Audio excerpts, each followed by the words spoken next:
Well, hey everybody, I'm Nick Pettit. My Twitter handle is @NickRP, and I'm a web design teacher here at Treehouse, which of course is the best way to learn web design, web development, business, mobile, and so much more. And before we get started, I did get a couple questions over Twitter actually, and over email. A couple people wanted me to talk about grid systems a little bit, because in the last live stream last week, I talked about Twitter Bootstrap, which is a front-end framework. I'm going to go ahead and bring it up here. Bootstrap is a front-end framework, and it's basically just a collection of CSS and JavaScript files that you can include in your website. If you go to getbootstrap.com and you click on Getting Started, there's really great documentation here, and it explains how to use Bootstrap for whatever type of project you might be working on. So there's a couple of different ways to include it. You can go ahead and download the source and compile it yourself using the less files. That's probably one of the more complicated ways to do it. You can also include Bootstrap via their CDN. So there's the CDN stands for Content Delivery Network. So they actually have a hosted version of Bootstrap you can go ahead and just include in your website. So that's one way you can get it in there. And of course, you can go ahead and just download the files as well if you just want to host them on your own. They have a basic template here, which you can go ahead and copy and use. And they also have a couple of different examples of how you might use the various features of Bootstrap. So they have examples of how you might use the grid system, buttons. They have this cool, where is it? Yeah, this cool carousel here. So if I click through, you can go ahead and go through this carousel. But it's pretty cool. Now, the grid system is what I was getting questions about, and that's under CSS, grid system, and if you scroll down here, you'll see this handy little chart that's labeled grid options. And there's a couple of different options that you have here. So there's extra small, small, medium, and large. And right up here in the header of this table is what you want to pay attention to. So if you use the class extra small, it will still be displayed on any device, but it will always stack. So these columns are always going to stack on top of one another. If you go ahead and use something like medium, for example, or no, excuse me, they won't always stack, they'll always be side by side. So these columns will always be side by side. Sorry, that was incorrect. However, if you use one of these others, such as small, medium, or large, these will only be side by side on 992 pixels across and greater. If you get below that resolution, they'll stack on top of one another. So here they have some examples of what these medium columns look like. Now, if I go ahead and decrease the size of my browser window, and it'll get smaller here, there we go. You can see that once I hit a certain size, these medium columns actually will stack on top of one another. Now here we have some extra small columns though, and you can see that they're still side by side. Now if you're not sure which one of these that you should use, you should probably go ahead and go with the medium column just to start with. And if you have a very specific use case where you want those columns to always be side by side with one another, you can go ahead and use extra small, or you can also use small in some other specific cases. And then large is good to use if you have something that you normally do want to be in a single column, but if you're on, say, like a 27-inch iMac and it's stretching all the way across the screen, it might just be a little bit too much and you might want to break that up into columns. If you do want to learn more about columns, there's a pretty good blog post where I summarize some of this stuff. It's on blog.teamtreehouse.com, and it's called Bootstrap 3, Why All the Hype? And if you scroll down here, I talk about a couple of cool things in Bootstrap, but one of them is the grid system. So if that explanation didn't make any sense to you, there's a written explanation here where I explain each of those column types. So anyway, I just wanted to get that out of the way up front because I was getting a lot of questions over email and Twitter about that. So I assumed that many of you may be curious. So it looks like there's already a ton of questions in the chat, so I'm going to try to get to all of them. If I don't get to you, I'm really, really sorry. I'll do my best. But if I don't get to you, go ahead and just tweet to me. I'm at NickRP on Twitter. I guess I'll go ahead and pull that up just so you know how to reach me. So there I am on Twitter. It's Nick, and then the letter R and the letter P. All right. So I'm going to switch back to my chat here. And the first question says, are HTML meta keyword tags still as important to use? Yeah, I mean, oh, wait a second. I think there's a follow-up question here. Oh, no. Okay, that's a question by itself. So HTML meta keyword tags. So if you don't know what they're referring to here, I'll just go to Bootstrap's website. I assume they have some meta tags here. They're up at the top here. So it says meta name, viewport, description, author, and they actually don't have these filled in on their website, but normally you would put maybe the author of the site or the company that built it, and then you could also put a description of the website.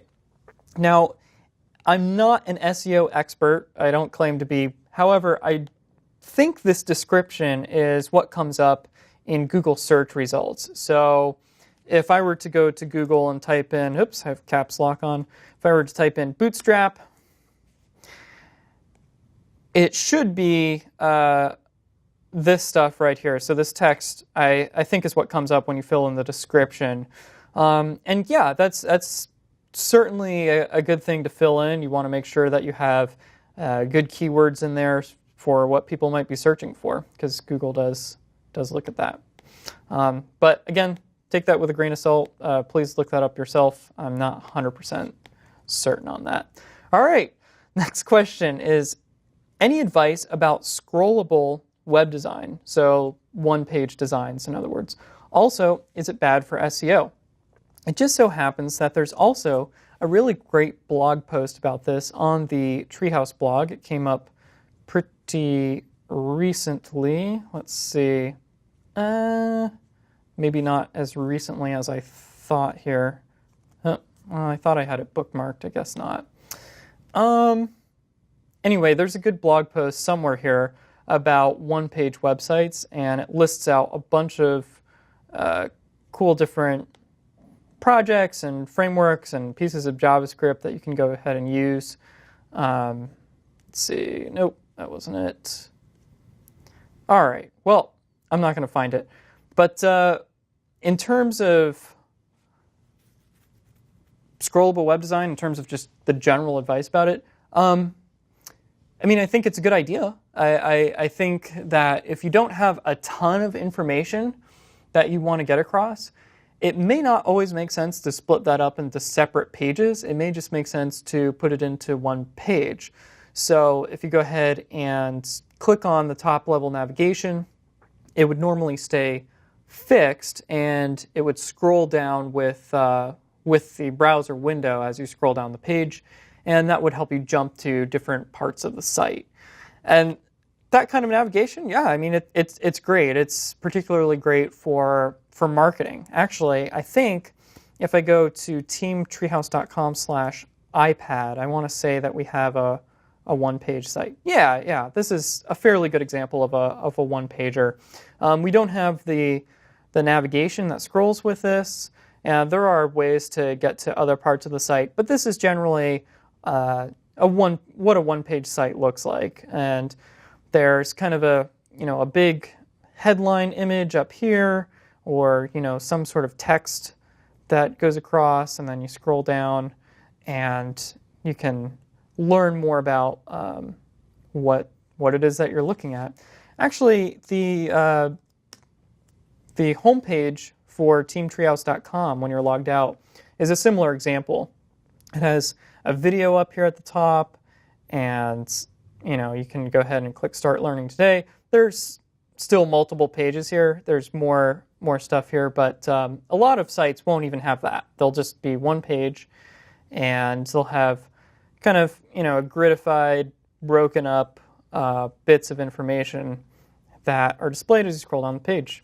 I don't really have any advice that I can give in the general sense in terms of how to design them, but I think it's a good idea, and I don't think it's terrible for SEO. I'm not sure why it would be bad. I'm not really sure if that's like a leading question or where that's kind of going, but yeah, I don't think it's a bad idea.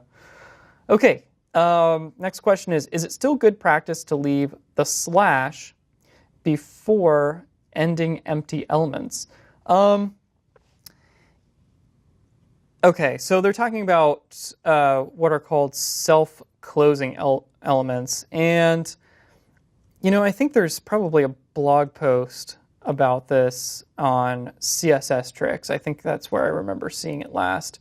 Let's just type in like trailing slash HTML. Let's see, after HTML? No, I think that's talking about domain names. HTML tag. So there's a couple of things on Stack Overflow here. Looking for a CSS tricks post. I thought there was a really good one. It shouldn't really matter. In general, I don't think they really need the trailing slash. Yeah, that's what it says here. It's not strict parsing in HTML5, so it shouldn't really do any harm. Basically, I don't think it really matters. In HTML5, though, you don't necessarily need it. Oops. Okay. All right. Next question says, what are some of the best tools for minifying CSS and JavaScript? Also, is it worth minifying PHP? Let me answer the second question first. I don't think it's best practice right now to minify PHP. In fact, I'm not really sure why, because PHP is a server-side language. So it's going to get processed on the server, and it's not anything that you're actually going to deliver to the client browser. The purpose of minifying CSS and JavaScript and other front-end files is so that you can make the file sizes smaller. So minifying means removing any white space, basically just making the file as compact as possible, removing as many bytes as you can. For PHP, you're not delivering that over the wire, so there's really no reason to minify PHP. As for minifying CSS and JavaScript, there's a number of different ways you can do it. I'm pretty sure you can do it with Sass and Less, so they should have, I think they have built-in minification tools. Not totally 100% on that. I think what people are doing these days, why do I have caps lock on again? I think it's called Bower. Yeah. Is it that? No, there was like this front-end toolchain management thing. Gosh, I'm totally blanking on it. It's not Bower. It's, let's see, CSS, JavaScript, minifier. I mean, there's the YUI compressor. That's tried and true. I've used that quite a bit over the years. Let's see how up to date that is. I'm actually curious. What's this? Minify CSS? That looks interesting. Well, the name has totally escaped me, but if anybody thinks of it, I would appreciate it. There's the YUI compressor. I've seen that used quite a bit over the years. Let's see. Wow, why is there GitHub? Oh, their GitHub pages. Okay, got it. So there's that one. Minify CSS. That doesn't look good. Never mind. All right. Next question. What's the point of using H tags, H1, etc., over other tags? Good question. So H1 through H6 are headline or header tags, and they basically are like headlines in a newspaper. So, for example, if you had the title of the newspaper, that might be an H1 up at the top, in big bold text, or that could be your leading story for the day. It's up at the top. It's the most important thing. After that, use H2s to label, say, different sections of that newspaper. And then H3s might be for stories, H4s might be for subheaders inside of those stories, and so on. So that's kind of the purpose of them. They're for labeling different sections of your website at various levels. There's no strict hard and fast rules about how to use them, but that's generally the way you want to try to use them. So once again, in Bootstrap here, they have typography for this already set up for you. So if I click on typography here, it shows you how their H1 through H6 is set up. And if we look at the code on the Treehouse blog, so we'll go ahead and look at this blog post here. I'm going to open up the Chrome DevTools and hover over here. So it looks like this headline here is an H1. And if we scroll down here, each of these are H2s. So you see how there's basically an order or a hierarchy to each level heading. Now, if I were to go ahead and just hack this HTML here, so I can go ahead and just change this locally. Let's see, go to Edit as HTML.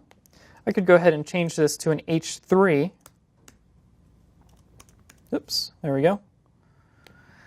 And you can see that the styling for it actually changed, and that's because on the Treehouse blog we have styling for H1s, like you see here, H2s, as well as H3s. So, for example, if there were a third level headline underneath this second level one, you could go ahead and break up the article a little bit more that way. So that's basically why you'd want to use them. It's just slightly more semantic HTML, and that does count in terms of SEO. Again, I'm not an SEO expert, but I do know that different level headlines are picked up by Google, and it will give them different levels of emphasis.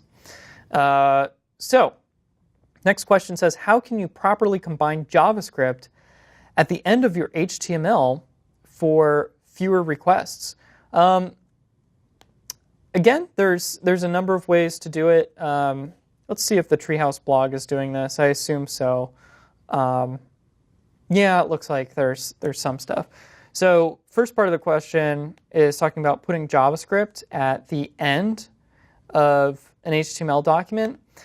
And that's a little front-end performance tip there. So all of the CSS is included at the top. Let's see if I can actually find it here. Yeah, so here's our CSS document.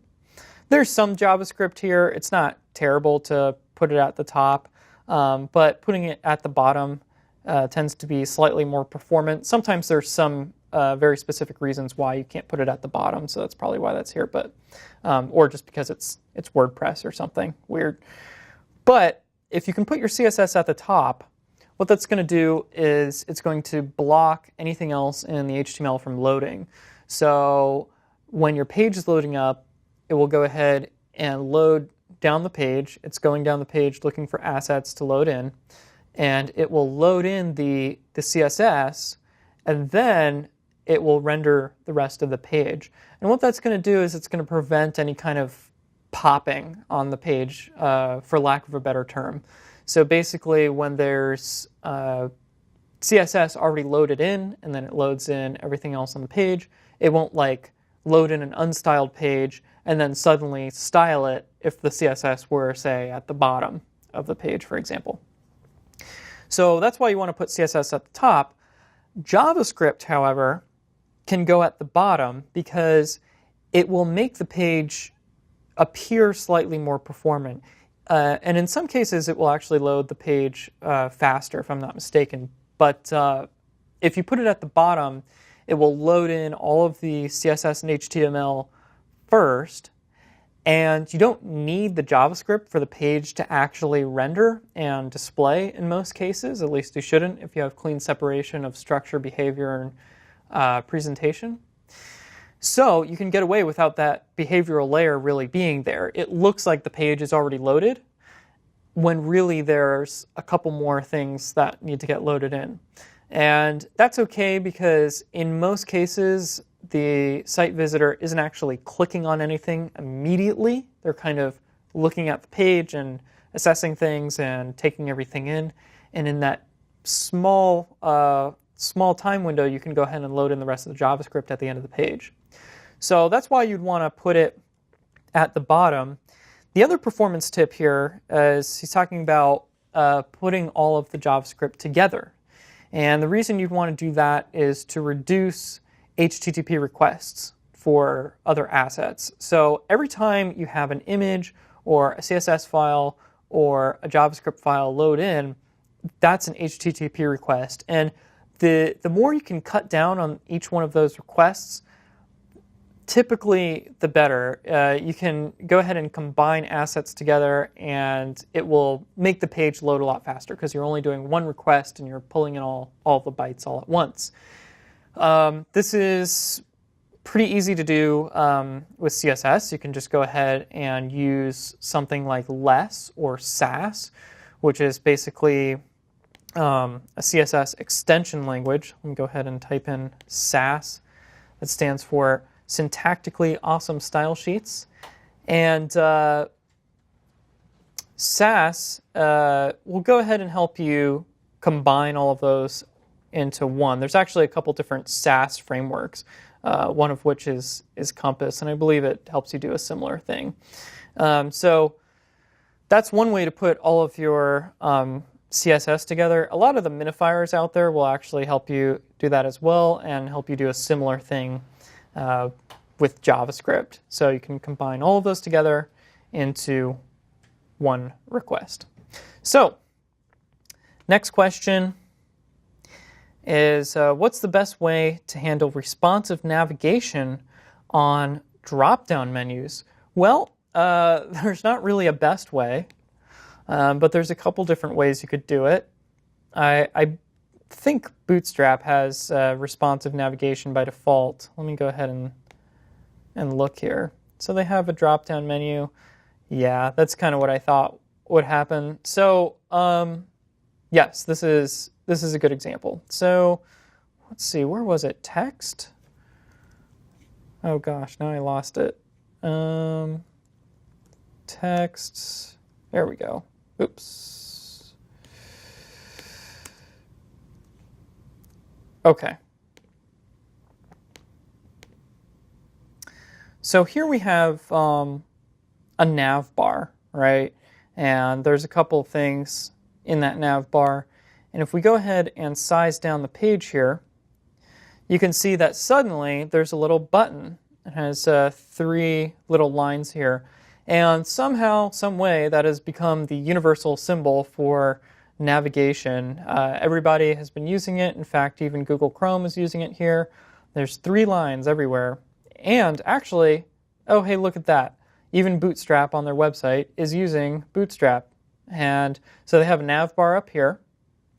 And when you crunch that down, there's your navigation, and it turns into a drop-down menu. So that's kind of nifty. But for drop-down menus, I mean, it becomes a little bit more difficult. What I would actually do is something like this on the left-hand side here. So if you have that little 3-pronged menu there and you twirl it out, you might consider expanding out one of these sections into a sub-list. So here's a list of stuff here. Same thing with each one of these categories. So this is kind of what that drop-down might look like. You have, your main navigation items, but then if there's actually a drop-down menu, you could just go ahead and expand that out by default. You could also have it collapse. So say, for example, let's see here. I know they have a good example of this. Is it under JavaScript? let's see, collapse. There we go. You could do something like this. So, you might have a little arrow next to the drop-down, and if the user taps on it, it could go ahead and expand it out and reveal the additional menu items. I don't think that's really a great way to do it. I mean, in general, you want to have as few clicks or taps as possible, and those are a little bit more taxing on the user when you are doing that on a mobile device as well, so that's something to keep in mind. But anyway, that's how I would do it personally. All right, next question. These are great questions, by the way. Next question is, what is a front-end designer, and what are their main tasks at a web design company? What languages do they need to know? That's a really good question. So, excuse me, that can change depending on the project that you might be working on, the company that you're working for. Every company is going to find this a little bit differently. But in general, if you're a front-end designer, okay, different than, say, a front-end developer, you're generally going to be dealing with HTML, CSS, and probably a little bit of JavaScript, and then probably using some sort of front-end framework for JavaScript, such as jQuery. So for a front-end designer, I would expect a front-end designer to be familiar with those languages, HTML, CSS, with some experience in JavaScript.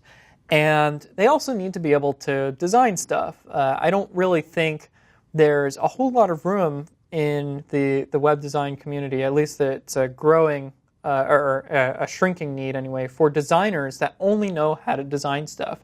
To be a web designer or a front-end designer, you really have to know how to code. It really is going to help you quite a lot in just your general employability.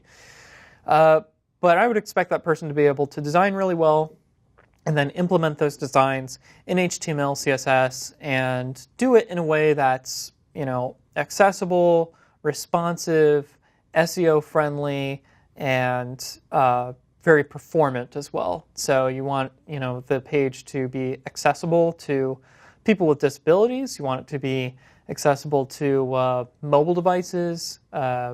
You want search engines to be able to pick it up, and you want the page to load as quickly as possible.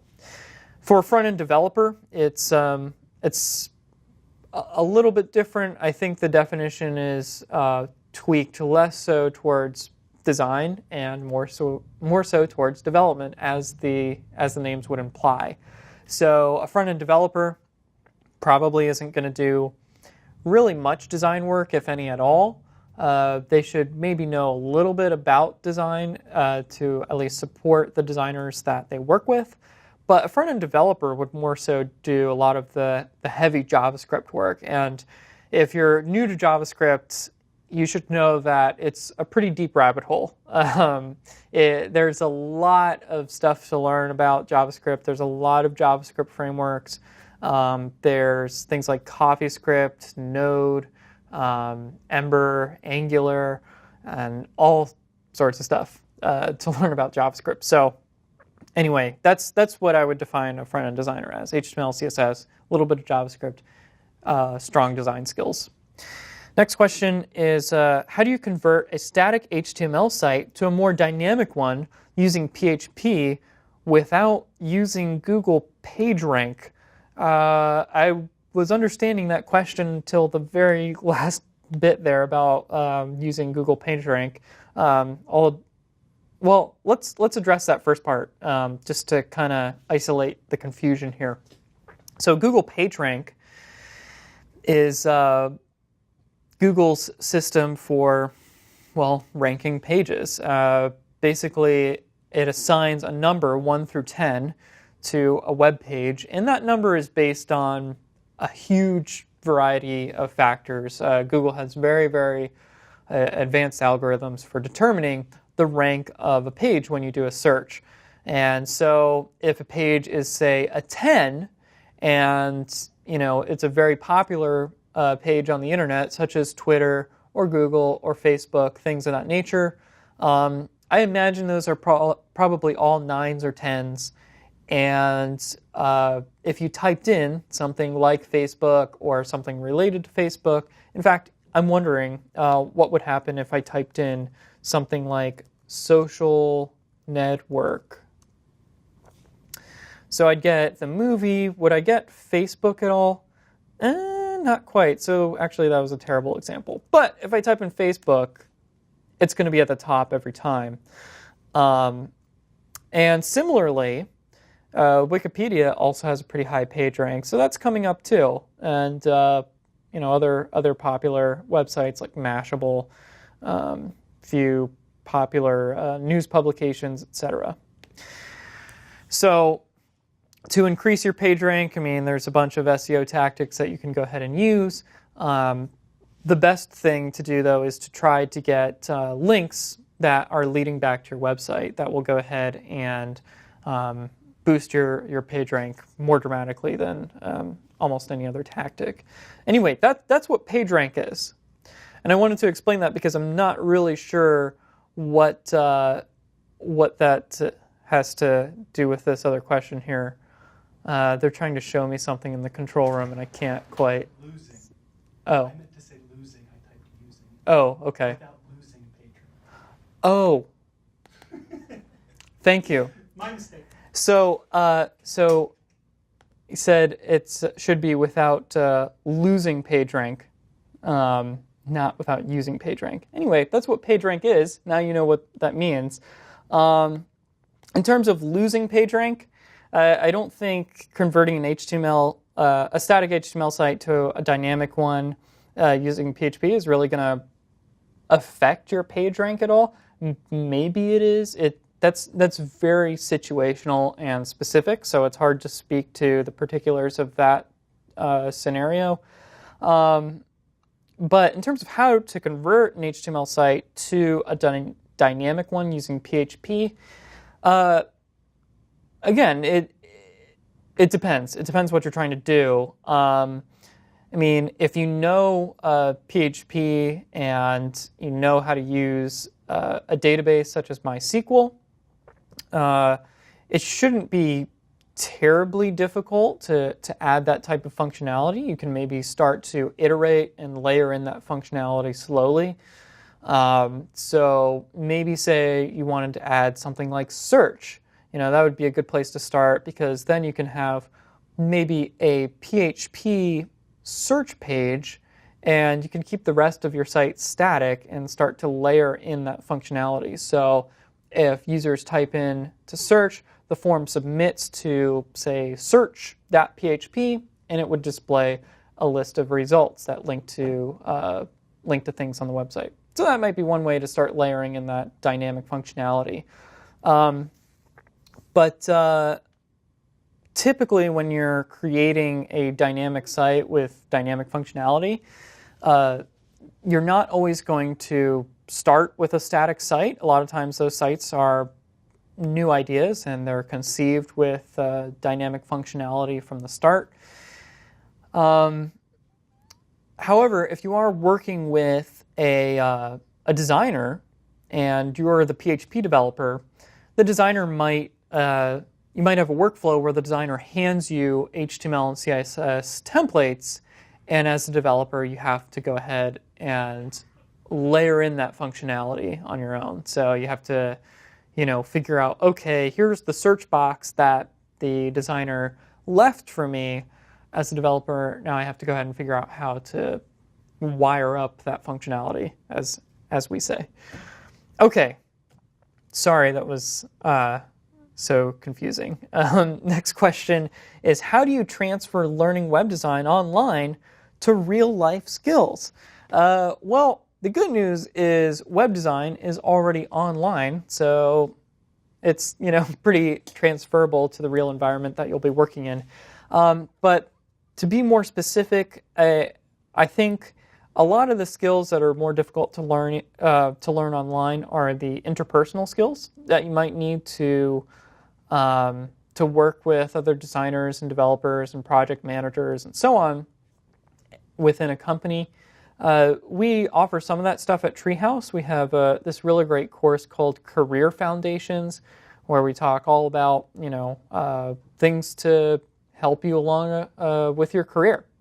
But I think one skill that is so often overlooked is really good writing skills. I think if somebody can write really well, it's oftentimes very indicative of how good they're going to be in a job role, how well they'll be able to pick up new skills, and how well they'll be able to communicate with other team members, because written and oral communication skills are really, really, really important in a real-world job. I'm going to take a sip of water here. Actually, it's not water, it's Red Bull. Let's see. Next question says, what's your process for beginning a brand new site's design? All right. So whenever I start a new website, I just go to Bootstrap. No, I'm kidding. Actually, only half kidding.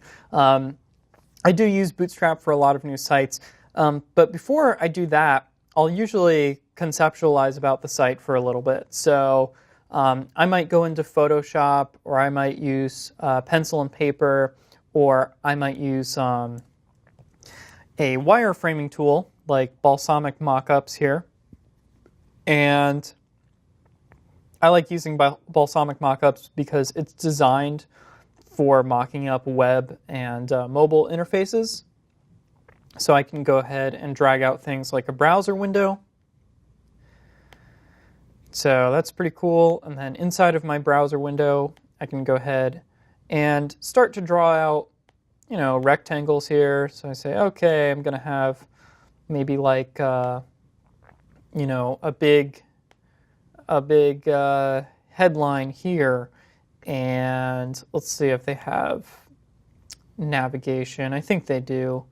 Maybe it's under text. Yeah. So they have like a link bar. I'll say, okay, I'm going to put my links there, and I'm going to have my logo here, and go ahead and make that larger. Anyway, before I'd actually get to this stage, I'd kind of talk about the functionality with any kind of stakeholders that are involved in the project, and maybe make a list of pages. So, for example, you could go ahead and lay out a couple different pages. Let me get rid of all this stuff here.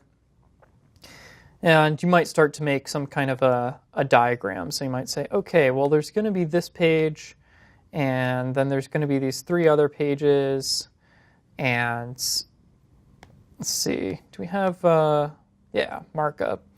And then you have kind of these arrows here, and you say, all right, we're going to go from this page to this page. And you can start to build out the site map and kind of figure out what the site would actually look like. And then at that point, you can go ahead and start to mock up those individual pages. Now, if that's not really your thing, that's okay. You can definitely go ahead and just start coding in the browser. There's no harm in that, although I do recommend wireframing first. I think an ounce of prevention is definitely worth it in this case. So in terms of actually coding it in the browser, I'm going to use a front-end framework every single time. I mean, it's very rare that I'll actually have a project where I'm not going to use some sort of front-end framework to help me get started. Even if it's something as simple as HTML5 boilerplate, which is a project similar to Bootstrap, except it's very stripped down. There's hardly any kind of functionality that you might get with Bootstrap, but it just gives you a basic HTML page to work with. But for most projects, I am going to use a front-end framework. So something like Bootstrap, Zurb Foundation is another popular one that's, I think, in its 4th version now. If I go ahead and type in Zurb Foundation, yeah, there's Foundation 4, and that's pretty great as well. It's very similar to Bootstrap in that, you get all sorts of really robust features, and it's very performant and all that. There's a new one out from Adobe. Let's see, I think it's called Adobe Topcoat. And yeah, so this one is actually focused on CSS that's extremely performant. And they actually have benchmarks for each one of their individual components. So on a Nexus 4 device, this particular button is rendered in a certain amount of time here, in a couple milliseconds. And for each build of the project, they actually have a graph that shows how long it takes to load. So if you really, really, really are focused on front-end performance, Topcoat would be the one to go with there. But Bootstrap is usually fine for most cases. Bootstrap 3 is very performant. It's very good for mobile devices. Their new flat design actually renders much more quickly and paints in the browser much more quickly than their design in Bootstrap 2, which had a lot more gradients and shadows and things. So that's good. And then after that, I just would start to lay out whatever I did in my mock-ups. So that's pretty much my process, and that's when I'm just working by myself. So if I'm working on my personal website or other personal projects, that's kind of the way that that I would go. So let's look at the next question here. It says, any web developer skills in particular that are super attractive to employers? So are there any web developer skills that in particular that are super attractive to employers? Excuse me. So I have to think about this a little bit. Yes, there are lots of web developer skills that are very attractive to employers. Of course, you need to know HTML. Of course, you need to know CSS. I think knowing a back-end language is becoming more and more helpful to someone that might classify them as a web designer or as a front-end designer.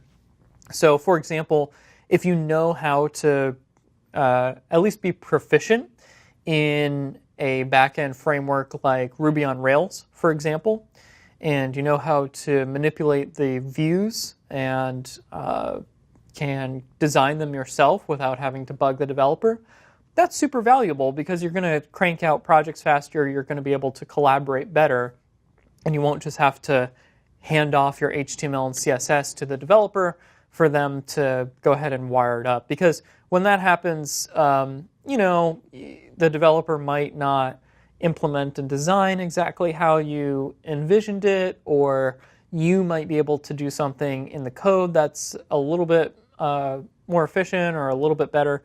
And it's going to help you mesh with a team much, much better. I also think that the more you can learn about JavaScript, the better. There's a lot of new front-end technologies like Angular, AngularJS, for example, that will help you manipulate data on the page and populate parts of the page more quickly. So that's a valuable skill to learn.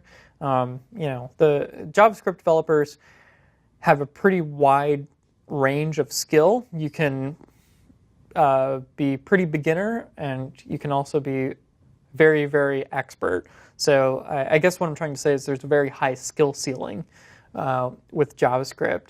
So the more you can learn about that, the better, because JavaScript runs in every web browser, and it allows you to do so much in the browser that's going to make you really, really effective.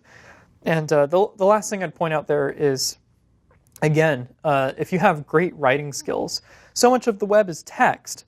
It's just going to help you that much more. So let's see. Next question says, I've completed all of Build a Basic Website. Awesome. Congratulations. I'm so happy about that. And it says, am I ready to build something? I'm ready to build something on my own. Where should I start? Are there other things I should learn at Treehouse? Would you recommend building a site similar to Smells Like Bacon as practice? So, For those of you that maybe aren't Treehouse members, Smells Like Bacon is the website that we build in the project Build a Basic Website, or Build a Simple Website, excuse me. And here's kind of what the website looks like. It's a website for a cupcake bakery. And it's, it's a pretty nice looking site. It's also pretty simple to build, not that difficult. We recently did a workshop on how to convert Smells Like Bacon to using a framework like Bootstrap. So that might be the next thing that you want to do. Maybe try to manipulate the Smells Like Bacon website and convert it into a site for your own purposes. So maybe make it into a portfolio site. I've seen lots of students take Smells Like Bacon and turn it into, say, a site about their favorite animal. It doesn't have to be anything super serious. It can just be something that helps elevate your skills and helps you learn how to manipulate HTML and CSS. Because as soon as you want to do something new or slightly different, you have the context of HTML and CSS to do it. There just may be things that you need to look up, or one new thing that you need to learn in order to go ahead and do that. So that might be a great way to further your learning. In terms of what to do on Treehouse next, let me just go ahead and jump into Treehouse right now. After Build a Simple Website, there's a ton of projects that you could go ahead and do. We recently released Design Foundations. So if you wanted to learn more about design, that might be a great place to go to next. If you haven't done the follow-up projects to Build a Simple Website, you could go ahead and do those. So build a responsive website and build an interactive website. Actually build on the functionality of Build a Simple Website. So it takes that site and makes it slightly more advanced in a couple of different ways. So that's cool. You could go ahead and do that. You may want to do a deep dive. So you might want to jump into HTML and CSS and learn even more about those languages. There's lots of stuff to explore. I mean, you could go ahead and do something like JavaScript, where you would learn how to make the site more interactive. You could do Photoshop or Illustrator. It's really up to you. It kind of depends on what skills you want to learn next. Now, if you want to make more advanced websites, you could jump into programming here, and you could do other projects like build a simple Ruby on Rails application. And we have a similar project, which is build a simple PHP application. So Ruby and PHP are what are called backend languages. So Ruby and PHP would go ahead and take a request from the person visiting your website, and they would process that request in specific ways, and then they can send back different pieces of data. They send back HTML and CSS, and that is rendered in the site visitor's browser. So that's how you make dynamic websites like Facebook or Wikipedia and so on. Now, when you look at one of those websites, so for example, if you look at like the profile page on Facebook, it's actually the same page as everyone else's profile. It just looks different because the page is basically being filled in by different pieces of data. So when you go to one of your friends' profiles and that request is sent to Facebook, Facebook servers say, okay, this person wants to look at this other person's profile, and they look up the profile picture, their name, all of their wall posts, all of their different bits of information, their photos, cover photo, etc. It sends all that back, and then it populates that profile page. So that's basically what Ruby and PHP are going to do for you. They'll allow you to build more dynamic websites. So in the Ruby on Rails one, we build a social network with features similar to Facebook. With PHP, we actually build an e-commerce store where you can sell digital or physical goods, and accept payment for them. So that's pretty cool.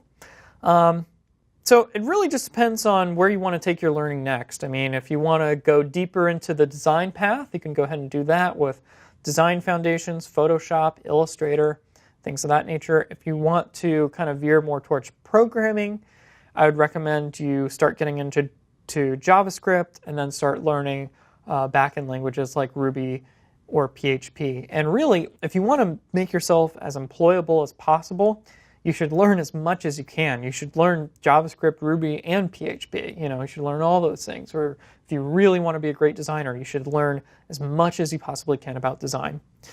So hopefully that answers your question. Okay. Next question is, can you tell us a little bit about teamwork and project organization at Treehouse? Oh man. So that's kind of a big, crazy question. Basically, at Treehouse, we recently removed all managers. So we became a completely flat organization. And our founder, Ryan Carson, has been blogging about this. So if you type in Ryan Carson into Google, you'll probably come across his blog.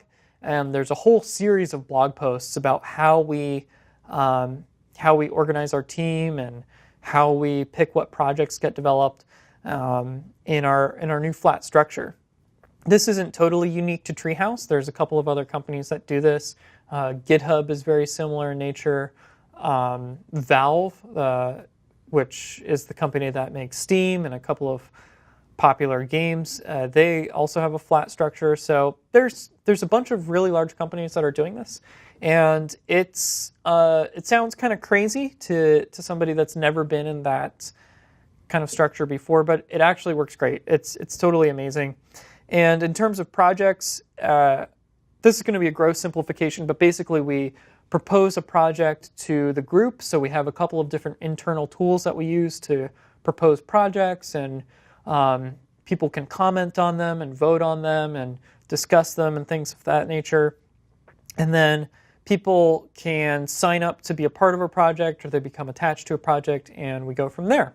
So that's kind of how it works. It sounds kind of crazy, but it works. We totally love it. So we're coming up on an hour here, and I'm going to get to the last few questions here. There's not too many more. Next question says, as I progress with learning web design, do I eventually need to learn Dreamweaver? No, you don't. So I'm so glad that somebody asked that question. No, you don't need to learn Dreamweaver or any other WYSIWYG application like it. So WYSIWYG is an acronym, and it stands for what you see is what you get. So in other words, you type in the code, and then there's this preview window for what the code ends up looking like. Or at least that's how it's supposed to be used. The way it usually ends up getting used is people spend all of their time in design view, and they just kind of drag and drop page elements onto the page, and the code is generated automatically. Now, Adobe is a great company. I'm sure Dreamweaver is a pretty good product, but for professional web design and development, it's not something that you want to use, and it's not something that you really need to learn either. It's just not going to generate as customized a result as you're really going to need to present to clients. And once you start getting into more advanced PHP or Ruby on Rails, or all sorts of back-end languages, once you get into JavaScript, or you want to do more advanced things with CSS, the utility of the tool is really going to break down pretty fast. So Dreamweaver is great if you just want to do one very specific thing, and you don't really care what the code looks like, which you should. No, if you're going into professional web design and dev, you shouldn't really need to learn Dreamweaver ever. So next question is, I'm looking for my first job in web design. What sort of projects should I include in my portfolio? Well,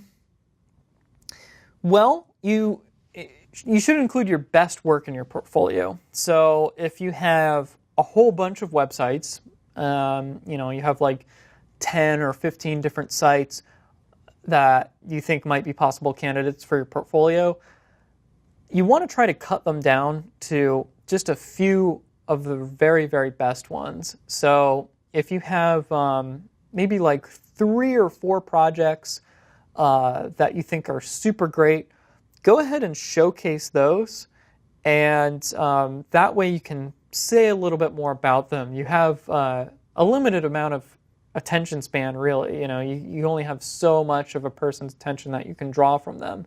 And you want to show them that you really know your stuff and that you really have what it takes to make this website that they're asking for. So if you showcase just a few pieces of work and then you describe what you did on the project, what the client was asking for, maybe include a quote from the client or something like that, and show how happy they were with the results, basically showing that you're very good, you're very efficient, you're very results driven, that sort of thing is what you want. And it doesn't hurt to have portfolio pieces that look really, really good. Even if you're a developer, it's going to help you out if those portfolio pieces are very well designed, because for most clients, they really don't know any better. If the code underneath is fantastic, but the design looks terrible, oftentimes they're not going to be able to tell the difference. So you do want to have portfolio pieces that look really well designed. That's definitely an important factor. In terms of what portfolio pieces to include qualitatively, I would say basically sites for businesses, because those are typically the clients you want to attract. Now, what I've seen happen a lot with freelance web designers is they will typically get into designing websites for just one particular type of business. So say, you designed a website for an apartment complex or something, and other apartment complexes see that and they say, wow, that's really awesome. I want my site to be just like that. And suddenly you're a freelance web designer doing all these different websites for apartment complexes. And there's nothing wrong with that. It's totally fine to get into one particular vertical where you're just designing, sites for bakeries, or you're just designing sites for photographers, whatever the case may be. So if you feel like you have a better shot at marketing to one particular vertical, that might be something to pursue. So that might be something to think about. But, if you just want to market yourself to anybody that needs a website, then you should just include a variety of work and just show that you're very versatile and that you're flexible and you can do all sorts of things. We have 2 more questions here. Chris is telling me that lots of people are asking Ruby on Rails or PHP. Oh my gosh, this question has been asked a million billion different times on the internet. And if you type in Rails versus PHP into Google, you'll get all types of results. I'm not even gonna type it in right now, but I'm sure there's stuff on Stack Overflow. I have a feeling we did something about that on Treehouse. I don't remember if it was a Treehouse video or if it was a blog post somewhere. But I think it came up. If you search the Treehouse forums, I'm sure there's a lot of it coming up in there, and you should have answers from our Rails teachers and our PHP teachers. So what's my opinion? I mean, I started out in PHP, so I found PHP to be much easier to learn. At the time, Rails was kind of in its infancy, so Rails wasn't really terribly popular at the time. It was only just starting to kind of spark and start to grow in popularity. So I learned PHP first, and I found that to be pretty easy to learn. I ended up learning Rails after that, and I personally like Rails a lot better. Doesn't mean that there's anything wrong with PHP though. It's basically project specific. I mean, I think if you want to do, I mean, it's so situational. It's hard to even say one is better than the other. So I would say just learn both. Take a look at both. Maybe just get the introduction and get going with your first project in PHP and get going with your first project in Ruby on Rails, because it doesn't take that long to just try it out and just see which one you like better, see which one suits your style better or suits the project that you're working on. So hopefully that answers the question. You should definitely Google it because there's a lot of lively debate on the internet about that. Last question is, where is the faux hawk? Now, for those of you that are avid Treehouse fans, you may know that I, up until recently, had a faux hawk. So it's like this little hairstyle that kind of comes up to a point at the top, and I just cut it off and kind of restyled my hair, and this is the first time I've done anything at Treehouse with my new haircut. For those of you that are not familiar with Treehouse, you're probably wondering why this is such a big deal. I'm wondering that too. For many, many years I had a faux hawk, and now I don't anymore. I just got tired of it. It's as simple as that. So that's where it went. We're at about an hour now, so that's really all we got time for today. Chris Zabriskie is telling me that we have tons more questions. So if you do have a question for me and I didn't get to it, I'm really, really sorry. Please just go ahead and tweet to me on Twitter, and I'll try to answer you as best as I can. I'll just go ahead and pull up my Twitter page here. So I am at NickRP on Twitter. Let me see if I can zoom that in there. There we go. There's that handsome fellow with his faux hawk. Man, I need to update that picture. But I am at NickRP on Twitter. So you can go ahead and follow me there and tweet to me, and I will go ahead and do my best to get you an answer. And that may mean, linking you somewhere or saying, oh, there's this great blog post about this. Maybe it's a short answer. 140 characters is oftentimes not enough to answer questions adequately, but I'll do the best I can. So just tweet to me, and I'll try to get you an answer. So that's pretty much all we got time for today. Like I said, I'm at NickRP on Twitter. Be sure to check us out at teamtreehouse.com. There's so much to learn about web design, web development, mobile business, design, tons more stuff there. It's really, really cool. So check it out if you haven't already. And one more thing I did want to mention, we are doing these live streams every Tuesday now at 2 p.m. Eastern Time. So the exact same time that we did this live stream today. So yeah, tune in next week, and I'll see you real soon.